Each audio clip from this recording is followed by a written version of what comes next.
Hello friends, welcome to TechTechGuide. Today I'll teach you how to create QR code in Canva. If you are new to our channel, please hit that subscribe button so you'll never miss an update from us. So let's start. First of all, here I am in Canva workspace. Over here you can find apps. Click on apps and scroll down and you will find the option of QR code. Select QR code and open. Then you can see here is dialog box to enter URL. Enter the URL and now I will enter youtube.com/TrendTechGuide.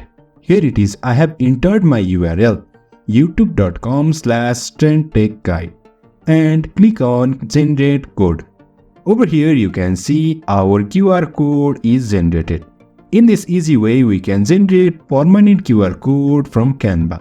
So, if you find this helpful, please like, share and subscribe.